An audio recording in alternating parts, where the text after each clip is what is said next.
Circe, la gran hechicera y soberana de la isla Ea, fue la descendencia del titán Helios, una deidad preolímpica del sol, hermoso dios coronado con la brillante aureola solar, y que conducía un carro por el cielo cada día hasta el océano que circundaba la tierra, para sumergirse en él y regresar por el este cada nuevo amanecer, siempre precedido por su hermana Aurora. Su madre fue la Oceánide Perseis, hija del titán Océano y de Tetis, titánide que personificaba las aguas de la tierra. Como hermanos tuvo a Persés, el cual usurpó el trono de la Cólquide que pertenecía al rey Eetes, hermano de ambos. Su hermana fue Pasífae, brillante diosa de la luna, la cual fue entregada en matrimonio al rey Minos de Creta. Circe fue enviada a vivir en la isla de Ea como un castigo por parte de los dioses, debido a sus habilidades mágicas y su tendencia a utilizar sus poderes de manera indebida. Pero son muchos los que aseguran que Circe se exilió en la isla de forma voluntaria, ya que le gustaba la soledad, y quería vivir lejos de la interferencia de los demás dioses inmortales, para de esta forma perfeccionar sus habilidades mágicas.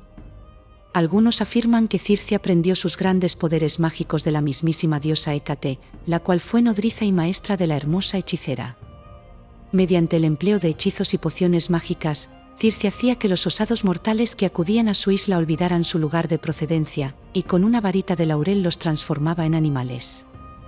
También era célebre por sus grandes conocimientos de brujería, herboristería y medicina. Homero describe el palacio de Circe como una gran mansión de piedra, la cual se alzaba en el centro de la isla de Ea, en medio de un valle y en uno de los claros de un denso bosque. Alrededor del palacio rondaban leones y lobos, que en realidad no eran más que las víctimas de su magia, no eran peligrosos y adulaban a todos los extraños que se aventuraban en aquel lugar. Tal y como se narra en la Odisea, cuando llegó a la isla de Ea, Ulises mandó desembarcar a la mitad de la tripulación, mientras que él se quedó en las naves con el resto. Los que desembarcaron se encaminaron en dirección a una columna de humo que se observaba en la lejanía, con la esperanza de encontrar allí víveres y ayuda para los heridos. Circe invitó a los marinos recién llegados a un gran banquete, pero antes hechizó la comida con una de sus pociones, y luego, cuando se hubieron atiborrado, empleó su vara mágica para transformarlos a todos en cerdos. Solo logró escapar el ebrio Euríloco, que desde el principio sospechaba una traición, y que avisó de los hechos ocurridos a Ulises y a los otros que habían permanecido en el barco.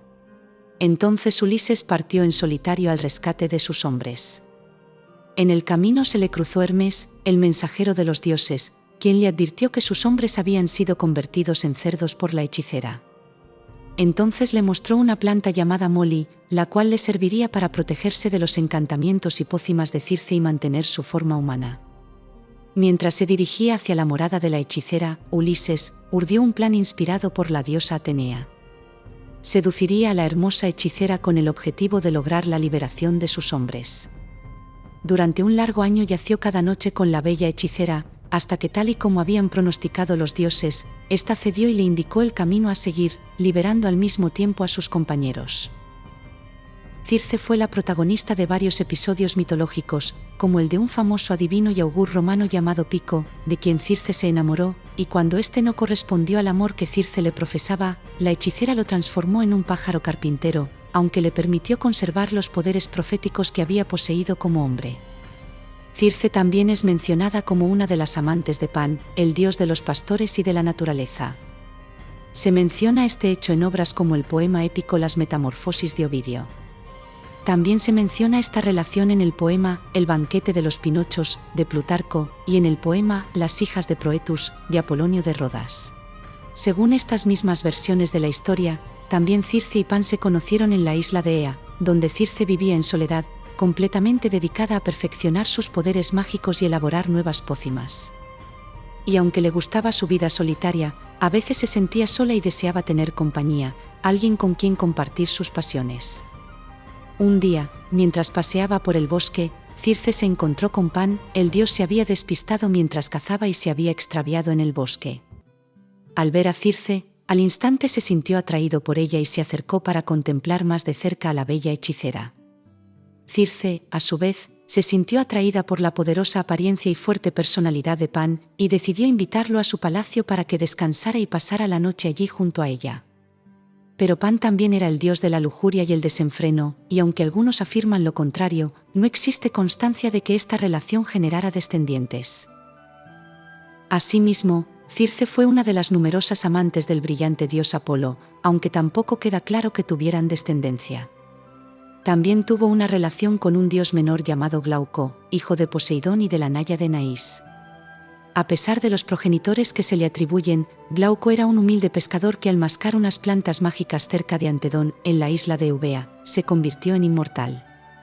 Entonces Glauco se metamorfoseó de forma que su barba y su melena se volvieron de un verde oscuro, el cual simulaba el color de las algas marinas, y sus piernas cambiaron y se transformaron en una cola enroscada como la de un enorme pez. No pudiendo permanecer más tiempo en la tierra, se sumergió en el mar, donde fue recibido por las divinidades marinas. Océano y Tetis le purificaron de su naturaleza humana, recitando canciones mágicas y bañándolo en distintas corrientes marinas. Enamorado como estaba de la hermosa ninfa Escila, ésta lo rechazó asustada por su nuevo aspecto. Buscando salida desesperada a su pasión, Glauco acudió a la maga Circe y le pidió que con sus poderes hiciera que Escila se enamorase de él. Pero los efectos de su petición fueron muy distintos a los que Glauco esperaba, porque Circe también se enamoró del nuevo dios marino, y se le declaró intentando convencerle de que despreciase a la que le había despreciado. Al negarse Glauco, Circe tuvo envidia y mezcló unas hierbas muy potentes en el agua en la que se bañaba Escila, y de esa manera la convirtió de cintura para abajo en un horrible monstruo. Los dioses de la mitología griega eran impredecibles y despiadados, desconocían la misericordia y les encantaba ejercer su poder sobre los mortales. Su ego se alimentaba de súplicas y alabanzas, por esa razón era necesario mantener a los humanos subyugados. Cuando Prometeo regaló el fuego a la humanidad, Zeus lo castigó con un tormento sin fin. Cada día, un cuervo le comería el hígado, y el terrible escarmiento serviría para hacer desistir a cualquier deidad que tuviera la intención de empoderar a la humanidad.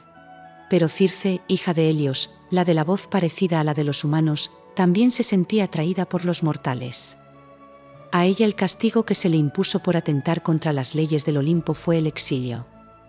Pero en un giro del caprichoso destino, experto en desconcertar tanto a hombres como a dioses, lo que debería haber resultado una tragedia se convirtió en salvación. En la isla de su destierro, Circe perfeccionó el arte de la brujería y tuvo contacto con hombres que merecían ser convertidos en puercos, pero también con otros íntegros y valientes. A su isla llegaron el ingenioso Odiseo, Penélope y Telémaco, también Atenea, la guerrera de ojos grises, Hermes, el mensajero divino, Apolo, el más bello entre los dioses, entre incontables náufragos y ninfas. Circe tenía el poder mágico de transformar a dioses y a humanos en su verdadera esencia, y nos muestra que en el fondo, los dioses envidiaban la mortalidad de los humanos. Circe tenía el control absoluto y la autoridad divina sobre la magia, pero no tanto como su tutora, la diosa Hécate. Además de ser capaz de disparar ráfagas de energía destructiva y crear ilusiones, Circe podía transformar objetos y seres a su gusto, y también era capaz de cambiar la voluntad y convencer a la gente de qué hacer, incluso aunque no quisiera ni fuera contra sus propios intereses. Pero al final fue una diosa noble que cumplió con la palabra dada a Ulises, en su largo viaje de regreso a la isla de Ítaca.